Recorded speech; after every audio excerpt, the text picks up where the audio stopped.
Finding it nearly hopeless to push my way through the wood, I followed the course of a mountain torrent. At first from the waterfalls and number of dead trees, I could hardly crawl along, but the bed of the stream soon became a little more open, from the floods having swept the sides. I continued slowly to advance for an hour along the broken and rocky banks, and was amply repaid by the grandeur of the scene. The gloomy depth of the ravine well accorded with the universal signs of violence. On every side were lying irregular masses of rock and uptorn trees. Other trees, though still erect, were decayed to the heart and ready to fall. The entangled mass of the thriving and the fallen reminded me of the forest within the tropics, yet there was a difference. For in these still solitudes, death, instead of life, seemed the predominant spirit. I followed the watercourse till I came to a spot where a great slip had cleared a straight space down the mountainside.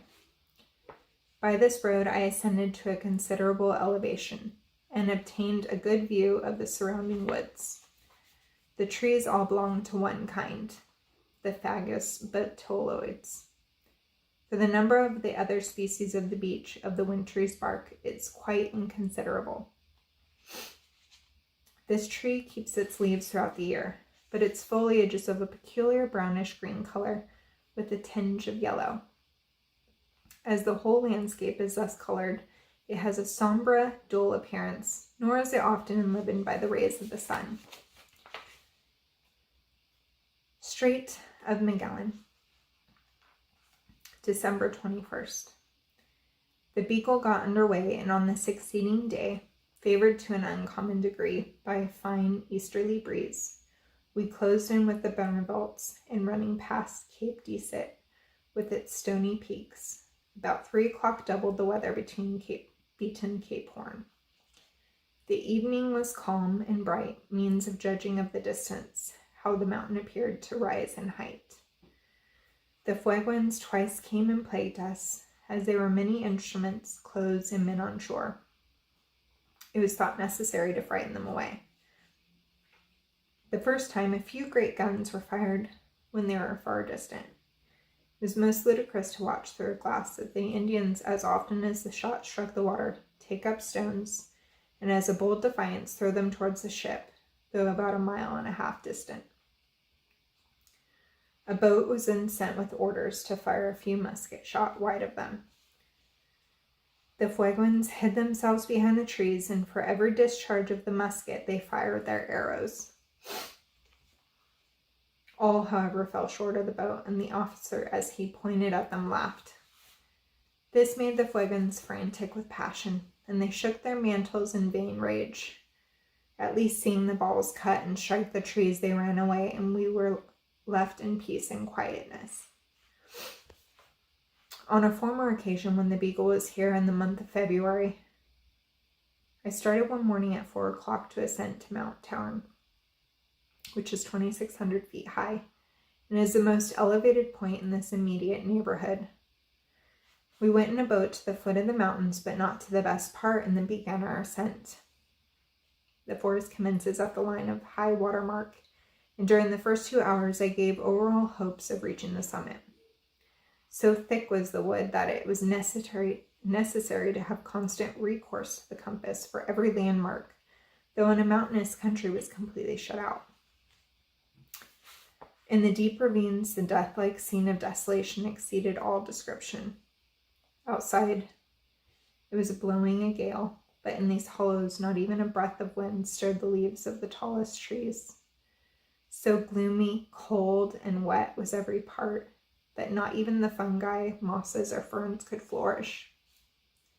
In the valleys it was scarcely possible to crawl along. They were so completely barricaded by the great moldering trunks which had fallen down in every direction.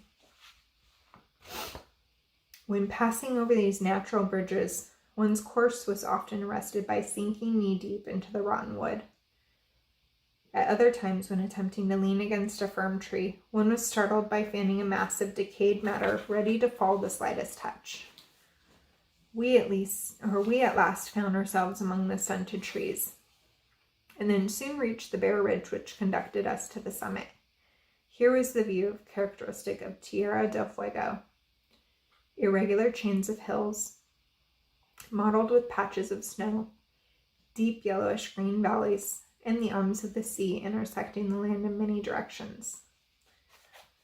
The strong wind was piercingly cold, and the atmosphere rather hazy, so that we did not stay long on the top of the mountain. Our descent was not quite so laborious as our ascent, for the weight of the body forced a passage, and all the slips and falls were in the right direction. Excuse me. The perfect preservation of the Siberian animals perhaps presented till within a few years one of the most difficult problems which geology ever attempted to solve. On the one hand, it was granted that the carcasses had not been drifted from any great distance by any tumultuous divulge. And on the other, it was assumed as certain that when the animals lived, the climate must have been so totally different that the presence of ice in the vicinity was as incredible as would be the freezing of the Ganges. Mr. Lyell, in his Principles of Geology, has thrown the greatest light on this subject by indicating the northerly course of the existing rivers with the probability that they formerly carried carcasses in the same direction, by showing from Humboldt how far the inhabitants of the hottest countries sometimes wander, by insisting on the caution necessary in judging of habits between animals of the same genus when the species are not identical, and especially by bringing forward in the clearest manner the probable change from an insular to an extreme climate, as the consequence of the elevation of the land, of which proofs have lately been brought to light.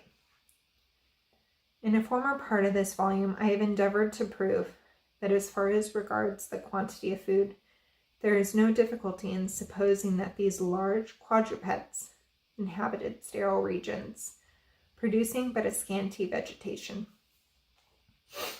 With respect to temperature, the woolly covering both of the elephant and the rhinoceros seems at once to render it at least probable, although it has been argued that some animals living in the hottest regions are thickly clothed, and that they were fitted for a cold climate. I suppose no reason can be assigned why, during a former epoch, when the Pachydermata abounded over the greater part of the world, some species should not have been fitted for the northern regions, precisely as now happens with deer and several other animals. If then we believe that the climate of Siberia, anteriorly to the physical changes above alluded to, had some resemblance with that of the southern hemisphere at the present day, a circumstance which harmonizes well with other facts, as I think has been shown by the imaginary case, when we transported existing phenomena from one to the other hemisphere. The following conclusions may be deduced as probable. First, that the degree of cold formerly was not excessive. Secondly, that snow did not for a long time together cover the ground, such not being the case at extreme parts, 55 to 56 degrees of South America. Thirdly, that the vegetation partook of a more tropical character than it does now in the same latitudes. And lastly, that at but a short distance to the northward of the country thus circumstanced, the soil might be perpetually congealed, so that if the carcass of any animal should once be buried a few feet beneath the surface, it would be preserved for centuries. Both Humboldt and Lyell have remarked that at the present day, the bodies of any animals wandering beyond the line of perpetual congelation, which extends as far south as 62 degrees, if once embedded by any accident a few feet beneath the surface, would be preserved for an indefinite length of time. The same would happen with the carcasses drifted by the rivers, and by such means the extinct mammalia may have been entombed.